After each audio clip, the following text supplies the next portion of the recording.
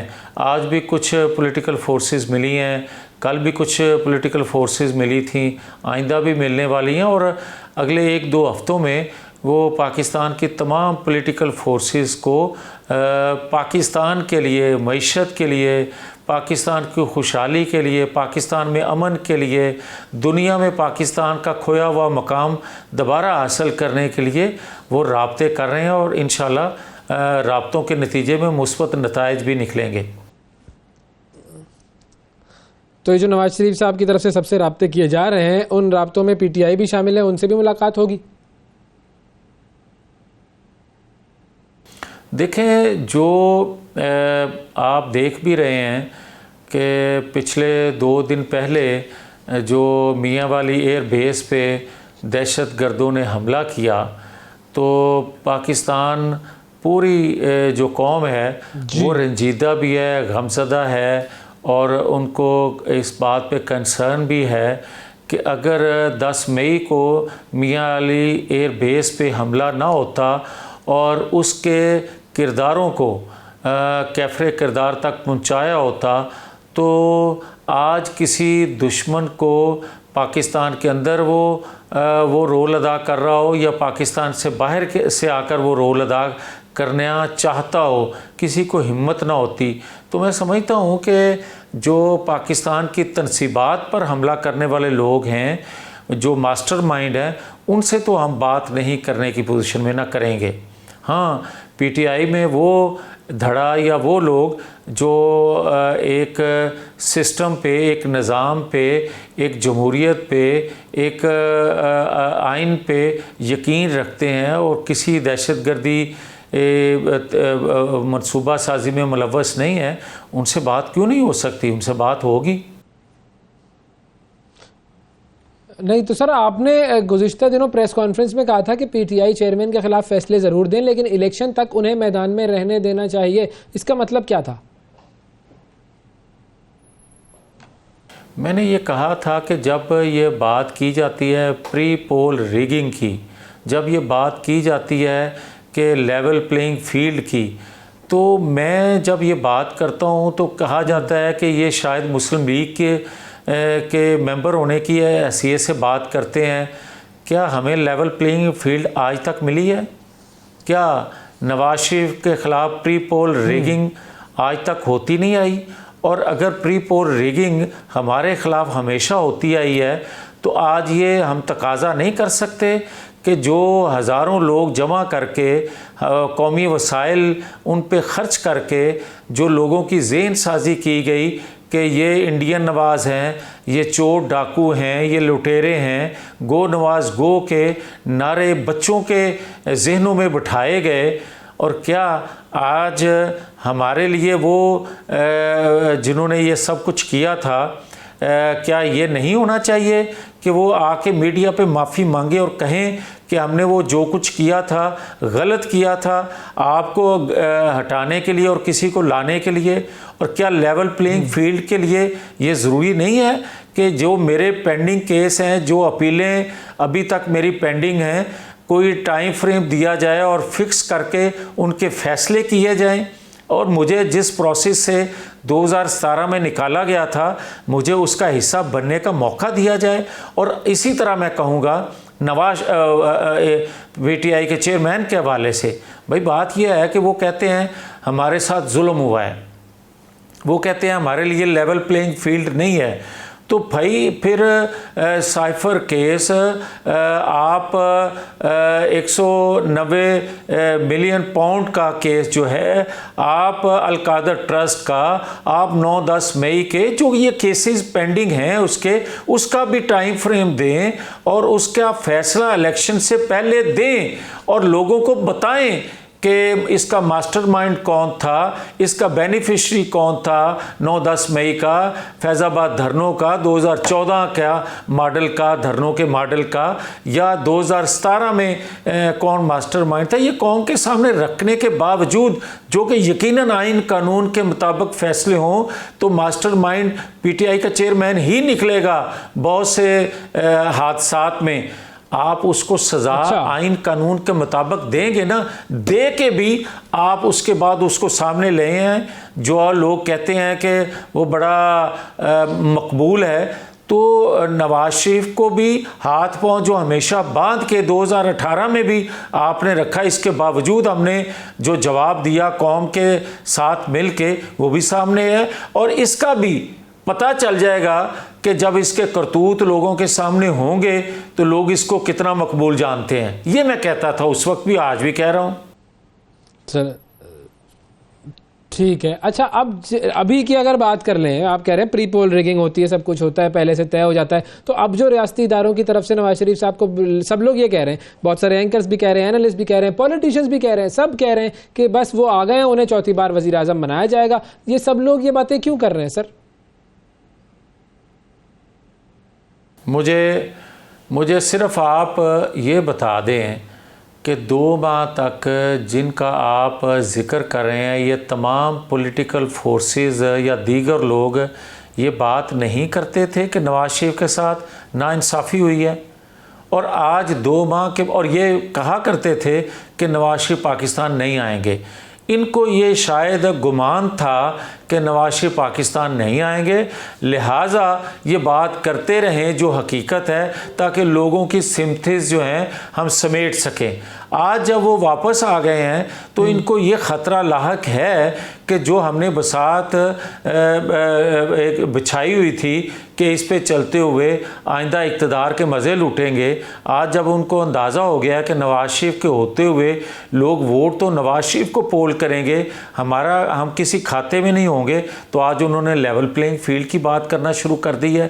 تو level playing field کا میں آپ کو بتا چکا ہوں، بھائی مجھے بھی انصاف دیں اور کسی دوسرے کو بھی انصاف دیں. یہ کیا بات ہوئی کہ آج کہا جاتا ہے ہاں ہونا انصاف چاہیے نواز شریف کے ساتھ، مگر فاسٹ ٹریک پہ انصاف ان کو دیا جا رہا ہے. وہ بھائی انصاف جو ہے وہ چہرے کو نہیں دیکھتا، انصاف کو وقت نہیں دیکھنا چاہیے. انصاف تو ہمیشہ فاسٹ ٹریک پہ ہر ایک کو ملنا چاہیے اور ہر وقت ملنا چاہیے. کیوں نہیں ملنا چاہیے؟ ٹھیک ہے، تو اب ٹھیک ہے، سب کو ملنا چاہیے، سب کو فاسٹ ٹریک ملنا چاہیے، بالکل ٹھیک ہے. اب جو یہ پہلے سے سب کو بتایا جا رہا ہے کہ نواز شریف صاحب ہی وزیر اعظم ہوں گے، تو اس طرح کے الیکشن کو عوام قبول کریں گے؟ دیکھیں، عوام قبول تو کیا 2017 میں جب نواز شریف کو نکالا گیا تھا، عوام سے کسی نے پوچھا تھا؟ عوام نے ان کو 2/3 اکثریت دے کے منتخب کیا تھا، اور آج بھی نواز شریف کو عوام ووٹ دے کے ہی منتخب کریں گے. مگر کچھ تجزیہ نگار، کچھ کالم نویس، کچھ اینکر حضرات، کچھ کی بات کر رہا ہوں، اور کچھ سیاستدان جن کا فن ہے یہ کہ وہ نواز شریف کے خلاف ایک بیانیہ بناتے ہیں، اور آج یہ پہلی دفعہ نہیں بن رہا. انہوں نے 1997 میں بھی بنایا، انہوں نے 2013 میں بھی بنایا، انہوں نے 2018 میں بھی بنایا. آج بھی ان کو نظر آ رہا ہے کہ نواز شریف آ رہا ہے تو آج بھی وہ بیانیہ وہی بنانے کی خواہش اور کوشش کر رہے ہیں.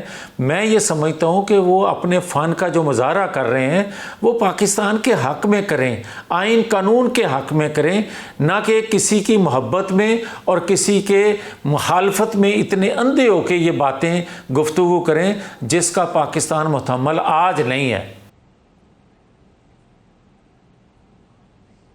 نہیں تو سر، اب بلاول صاحب تو کہہ رہے ہیں کہ جی لاہور سے اگلا وزیر اعظم نہیں ہوگا، اور دوسری طرف نواز شریف صاحب اور زرداری صاحب کی فون پہ بات ہوئی، ان کی اب ملاقات ہونی ہے، تو اس میں کیا ہوگا؟ یہ کہ مطلب یہ کچھ 2 الگ الگ چیزیں نہیں ہیں یہ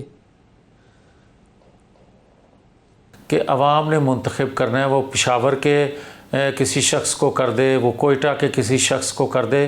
اس میں نہ میرا کوئی عمل دخل ہے اکیلے کا، نہ آپ کا ہو سکتا ہے. یہ ہاں کوئی سلیکشن کمیٹی ہو تو وہ بات کہی جا سکتی ہے کہ سلیکشن کمیٹی کو دباؤ میں لا کر کہا جائے کہ لاہور کا نہیں ہونا چاہیے، پشاور کا ہونا چاہیے۔ پورے پاکستان کے عوام کو تو ہانک کے آپ نہیں یہ کہہ سکتے کہ یہ بندہ منتخب کریں، وہ تو ان کی مرضی ہے۔ اب جہاں تک تعلق ہے اس سوال کا کہ نواز شریف نہیں ہو سکتے یا کیوں نہیں ہو سکتے، تو یہ تو انتخابات کے دن ہی فیصلہ قوم بتائے گی کہ لوگ کس کو منتخب کرنا چاہتے ہیں اور کن پہ لوگوں کا اعتماد ہے۔ نہیں تو سر بلاول صاحب یہ بات کیوں کر رہے ہیں؟ اس کا مطلب ہے کچھ نہ کچھ دال میں کالا ہے۔ اس کی بھی ایک وجہ ہے۔ دیکھیں، ہم تمام پولیٹیکل فورسز سے بات چیت بھی کر رہے ہیں، بھلے انہوں نے ہمارے مقابلے میں الیکشن لڑنا ہے۔ ہم پی ٹی آئی کے بھی اس سافٹ امیج والے لوگوں سے بھی بات کرنا چاہتے ہیں اور وہ رابطے میں بھی ہیں لوگ۔ ہم اسی طرح پیپلز پارٹی ساری زندگی ہم نے پیپلز پارٹی کے اگینسٹ الیکشن لڑا ہے، آئندہ بھی پیپلز پارٹی کے ساتھ ہمارا مقابلہ ہوگا، مگر ہم وہ 90 کی 80 کی دہائی رپیٹ نہیں وہ ماحول کرنا چاہتے۔ ہم ہر حال میں مساق جمہوریت جب ہم نے کیا تھا اس کا ہرگز مطلب یہ نہیں تھا کہ ہم کوئی انتخابی اتحاد کر رہے ہیں، بلکہ ہم نے رولز طے کیے تھے، ان پہ آج بھی ہم پابند ہیں، اور پابندی دوسری جماعتوں سے بھی خواہش ہے کہ وہ وہاں سے بھی ہو۔ تو اب آپ نے ایم کیو ایم کے ساتھ بھی الیکشن لڑنے کا اعلان کیا ہے سندھ میں، تو اس حوالے سے میڈیا پہ یہ بات آ رہی تھی، آپ اگر کلیریفیکیشن دے سکے۔ مریم صاحبہ جو ہیں وہ اب کراچی سے انتخابات لڑیں گی۔ دیکھیں، یہ تو فیصلہ جماعت نے کرنا ہے، یہ اکیلا میں تو اس پوزیشن میں نہیں ہوں کہ آپ کو جواب دے سکوں، مگر ہماری جماعت کے اندر یہ خواہش ضرور ہے، اور میاں صاحب خود بھی چاہتے ہیں کہ جو مین لیڈرشپ ہے وہ دیگر صوبوں سے بھی الیکشن لڑے۔ اب کس کو وہ حکم کرتے ہیں کہ کون کہاں سے لڑے گا، یہ تو قائد کا فیصلہ ہے۔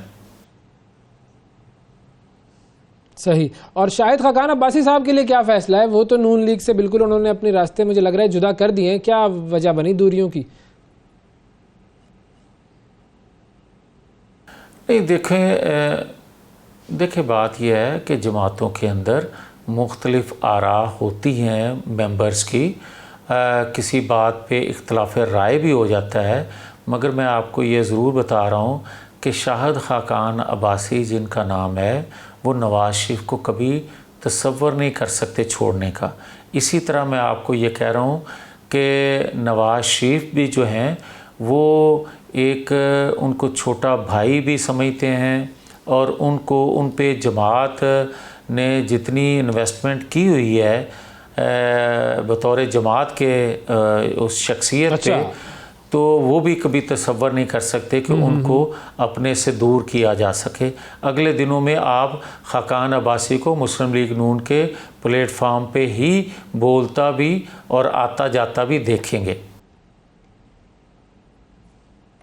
اچھا جی، چلیں، یہ تو آپ نے بڑی زبردست خبر سنائی کہ جی آپ دیکھیں گے شاہد خاقان عباسی صاحب کو پی ایم ایل این کے پلیٹ فارم پر آتا جاتا۔ بہت شکریہ ادا کریں گے۔ ہمارے ساتھ سینئر رہنما جناب جاوید لطیف صاحب موجود تھے پاکستان مسلم لیگ نواز سے، اور سیاسی صورتحال پر بات ہو رہی تھی۔ ناظرین، اب آگے بڑھیں گے اور پروگرام میں ایک وقفہ شامل کریں گے۔ وقفے کے بعد دوبارہ آپ سے ملاقات کریں گے۔ ملتے ہیں ایک چھوٹے سے بریک کے بعد۔ صبح سویرے پاکستان، صبح سویرے پاکستان، صبح سویرے پاکستان۔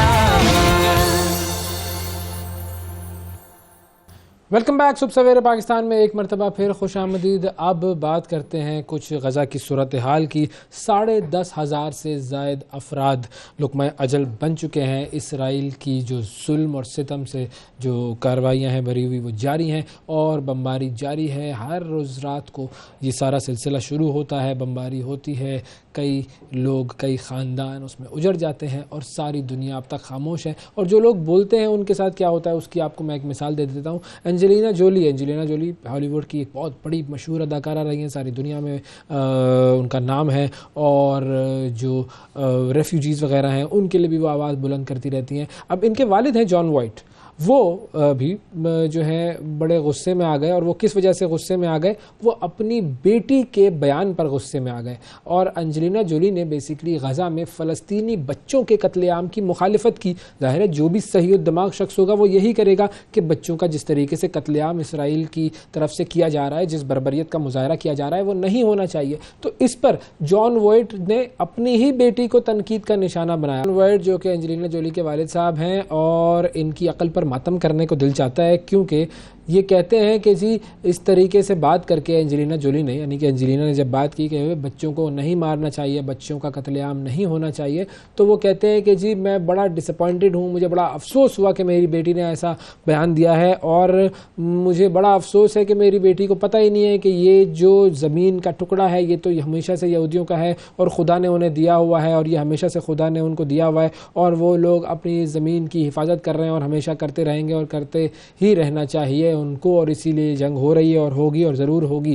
اور یہ اس قدر بے وقوف آدمی ہے کہ یہ کہتا ہے کہ جی چونکہ خدا نے دے دیا ہے یہ ٹکڑا تو اب ہم وہاں پر جو چاہیں. تو ان کے خدا نے، ظاہر ہے جو خدا سب کا خدا ہے، اس خدا نے کیا یہ نہیں کہا کہ بچوں کا قتل عام نہیں ہونا چاہیے؟ اس خدا نے کیا ظلم سے منع نہیں کیا؟ اس خدا نے تمہیں ساری عقل تمہاری سلب کر لی ہے کہ اب تمہیں کچھ نظر نہیں آتا؟ تو بہرحال اس نے کہا کہ جی اپنی بیٹی کو کہ بھائی میری بیٹی کو کچھ نہیں پتا کہ ہسٹری کیا ہے، اس کی تاریخ کیا ہے.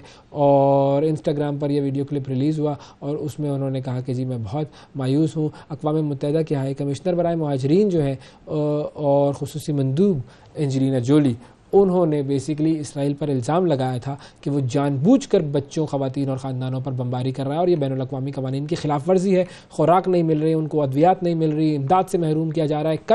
کل کی فوٹیج ہے کہ ایک جو ان کی امداد کے لیے جو ٹرکس آئے ہوئے تھے اس کو ان پر بھی بمباری کی گئی ہے اسرائیل کی طرف سے، اور ان ٹرکس کو بھی تباہ کر دیا گیا ہے. تو یہ تو ایک ڈیلیبریٹ اٹیمپٹ ہے کہ غزہ میں جو لوگ رہتے ہیں ان کو مارا جائے، یا پھر ان کو وہاں سے نکلنے پر مجبور کر دیا جائے تاکہ اس علاقے پر قبضہ کر لیا جائے. اور ساری دنیا اندھی ہے اور وہ دیکھ رہی ہے کہ یہ سب کچھ ہو رہا ہے، لیکن اپنے اندھے پنے میں اور اپنی غیرت کی کمی کی وجہ سے ساری دنیا کچھ نہیں بول رہی، سوائے چند ممالک کے جن کا ہم اکثر اوقات ذکر کرتے رہتے ہیں. تو اب یہ ہے کہ جی باپ اپنی بیٹی پر تنقید کر رہا ہے، اور وہ کہتا ہے کہ جی میری بیٹی غلط کہہ رہی ہے. اچھا ایک اور معاملہ بھی ہوا ہے، وہ بھی ایک ایسا معاملہ ہے جس میں آپ کو پتہ لگتا ہے کہ جو لوگ جن کی غیرت جاگ رہی ہوتی ہے، جو کچھ کرنا چاہتے ہیں، وہ کیا کچھ کر دیتے ہیں. امریکہ میں مظاہرین نے اسرائیل کے لیے ہتھیار لے جانے والے امریکی بحریہ کے جہاز کو روک دیا. جی وہ اس کے اوپر چڑھ گئے، جہاز کے اوپر.